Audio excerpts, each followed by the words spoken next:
ఈ రోజు మల్కాజ్గిరి అసెంబ్లీ నియోజకవర్గం మచ్చబొలారం డివిజన్లోని కౌకూర్ భరత్ నగర్ బస్ స్టాప్ దగ్గర స్థానిక సమస్యలపై ధర్నా నిర్వహించిన స్థానిక ప్రజలకు మద్దతుగా మల్కాజ్గిరి ఎమ్మెల్యే మరి రాజశేఖర్ రెడ్డి గారు పాల్గొన్నారు.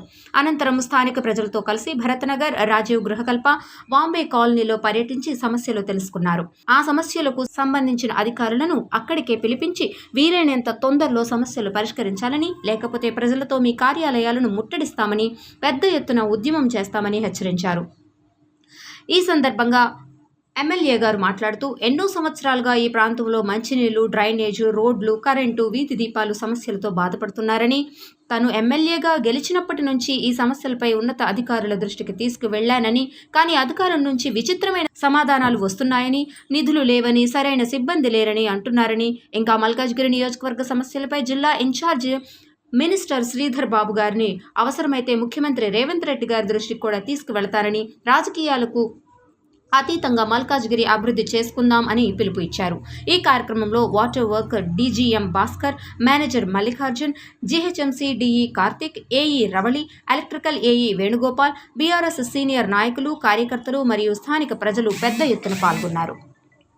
మన 133 డివిజన్ కౌకూర్ ప్రాంతమైనటువంటి భరత్ నగర్ మరియు ఆర్జీకే వాంబే ఇండ్ల దగ్గరికి రావడం జరిగింది. వీళ్ళు అనాదిగా ఎన్నో ఏండ్ల నుంచి ఇక్కడ మంచినీటి సమస్య, కరెంటు సమస్య, డ్రైనేజ్ సమస్య, రోడ్ల సమస్యలు ఇక్కడ అనేకం ఉన్నాయి. నేను గెలిచిన మరుక్షణమే అప్పుడు నేను మీటింగ్ పెట్టినప్పుడు చూసినాను. గెలిచిన మరుక్షణం ఇక్కడికి వచ్చి పర్యటించి ఇక్కడ ఏమేం ప్రాబ్లమ్స్ ఉన్నాయో అనేది డిసెంబర్, జనవరి ప్రాంతంలో ఇక్కడికి వచ్చిపోవడం జరిగింది. దాన్ని అధికారుల దృష్టికి కూడా కంప్లీట్గా తీసుకుపోవడము, అధికారులు ఎంతసేపటికి మాకు ఫండ్ లేదు, మా దగ్గర డబ్బులు లేవు, మేము కాంట్రాక్టర్ వినట్లేదు అని ఇవే చెప్పడము. దాని తర్వాత మధ్యలో ఒక 3 నెలలు మనకు లోక్సభ ఎన్నికలు జరగడం మూలాన కూడా కొన్ని పనులు పెండింగ్ అయినాయి. మళ్ళీ ఒకసారి నేను ఇక్కడికి వచ్చిన అంటే విచిత్రమైన దుస్థితి ఏంటంటే రాజీవ్ గాంధీ గారి పేరు మీద ఇక్కడ ఇండ్లు కట్టడం జరిగింది. సుమారు ఎన్ని ఇండ్లు? 57 అపార్ట్మెంట్లు, 1857 అపార్ట్మెంట్లు, 1824 ఇండ్లు ఉన్నాయి. వాటికి ఇవ్వాలటి వరకు కూడా కనెక్షన్ ఇవ్వకపోవడం శోచనీయం. ఎందుకంటే ఇక్కడ వాటర్ ట్యాంకర్లని హెచ్ఎండబ్ల్యూఎస్ ఫ్రీగా పంపిస్తున్నా ఇక్కడ దందా చేసుకోవడానికి వాళ్ళకి నీటి కనెక్షన్ ఇవ్వకపోవడం శోచనీయం. మీరు గమనించాల్సిందిగా కోరుతున్నాను. ఇక్కడ ఎటువంటి రాజకీయం లేదు. ఎందుకంటే బాధ ఒక రకమైన ఇన్నేళ్ళు రాజీవ్ గాంధీ గారి పేరు మీద ఇన్ని గొప్పగా ఒక ఆదర్శవంతంగా ఇన్ని ఇండ్లు కట్టించినాక వాటికి వాటర్ కనెక్షన్ ఇవ్వకుండా పేదలను బాధ పెట్టడం ఎంతవరకు సమంజసం అని అడుగుతున్నాం. ఇక్కడ ఒక వాటర్ ట్యాంకర్ ఉంది, అంటే ఒక ఓవర్ హెడ్ ట్యాంక్ కూడా కట్టడం జరిగింది. ఆ ఓవర్ హెడ్ ట్యాంక్కి ఒక 5 మీటర్ల కనెక్షన్ ఇవ్వడం జరిగితే ఒక జంక్షన్ని ప్రిపేర్ చేసి దానికి 5 మీటర్ల మనం పైప్ కనెక్షన్ చేస్తే నీళ్లు పైకెక్కి ప్రతి ఒక్క ఇంటికి అక్కడ నీళ్ళు వచ్చే అవకాశం ఉంది అని ఎంతసేపు నేను హెచ్ఎండబ్ల్యూఎస్ అధికారులని విన్నవించుకున్నా వాళ్ళు వినకపోవడం ఇక్కడ మీరు గమనించాల్సిందిగా కోరుతున్నా.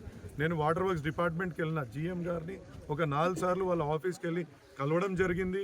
ఇక్కడ ఉన్న ఈ ప్రాంత ప్రజలను కూడా వాళ్ళ దగ్గర తీసుకొని వెళ్ళి కలిపియడం కూడా జరిగింది. ఇది కాకుండా నేను ఎండి గారికి, అంటే అప్పుడు సుదర్శన్ రెడ్డి గారు ఉండే ఎండి గారికి కూడా ఆయనకి వీళ్ళ యొక్క సమస్యని అక్కడ వివరించడం జరిగింది.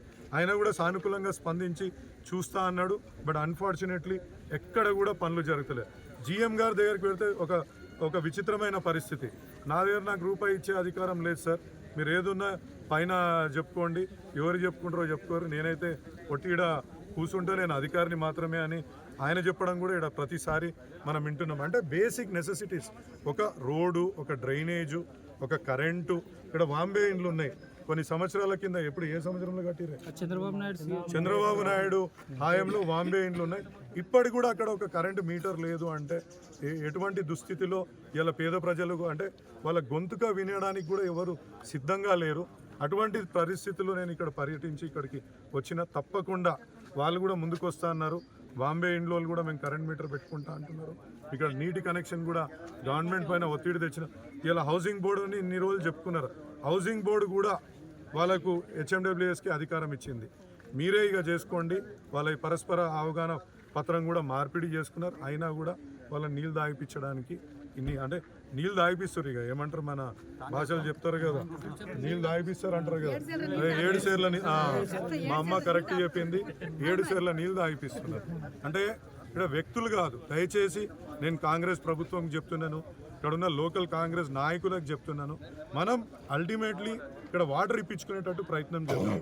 బీజేపీ నాయకులను కూడా కలిసి వస్తే మనం అందరం కలిసి పోదాం, హెచ్ఎండబ్ల్యూఎస్ దగ్గర పోదాం, అవసరమైతే ఎండి గారి దగ్గర పోదాం, వీళ్ళందరి దగ్గర పోయి వీళ్ళకు ఈ సమస్య నుంచి దూరం చేసే ప్రణాళికను సిద్ధం చేసి ఇక్కడ ఈ యొక్క ఇన్ఫ్రాస్ట్రక్చర్ని డెవలప్ చేసే విధంగా మనం ఉందాం. ఎందుకంటే ఇక్కడికి వచ్చినప్పుడు అమ్మలు చెప్తుంటే చాలామంది ఇక్కడ పాపం ఫ్రస్ట్రేట్ అయి ఉన్నారు.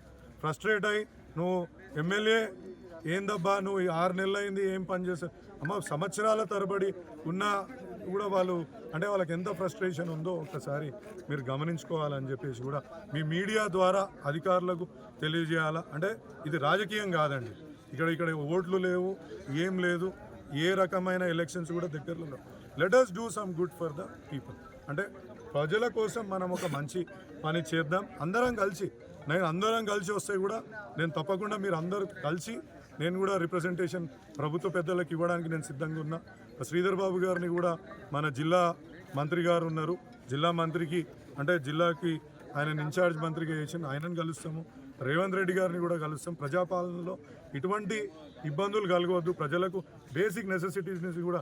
తర్వాత మనం ఎన్నో వాగ్దానాలు చేస్తుంటాం, ఆ వాగ్దానాలు నెరవేరాయో తర్వాత మాట చూసుకుందాం. కానీ ఉన్నాయి అయితే ఇక్కడ బేసిక్ నెసెసిటీస్ని అయితే కల్పించాల్సిందిగా వాళ్ళందరికీ అధికారులను అయితే ప్రత్యేకంగా వాళ్ళ కాళ్ళకు దండం పెట్టి కూడా చెప్తున్నాను. ఎన్నోసార్లు చెప్తున్నా, అయ్యా మీ కాళ్ళకు దండం పెడతా, ప్రజలకు కొంచెమైనా సాయం చేయండి. ప్రతి సందర్భంలో ఒక రోడ్ వేస్తా అంటారు, ఆ రోడ్కి నిన్న మౌలాలీలో ఒక ఉదాహరణ చెప్తా, రోడ్ వేయాలా, ఆ రోడ్ పక్కకు డ్రైనేజ్ పగిలిపోయి ఉంది. అక్కడ స్థానిక ప్రజలు రోడ్ డ్రైనేజ్ పగిలిపోయింది అంటే అప్పుడు అక్కడికి వచ్చి హెచ్ఎండబ్ల్యూఎస్ అధికారి చెప్తాడు, సరే నేను ఇప్పుడు దాన్ని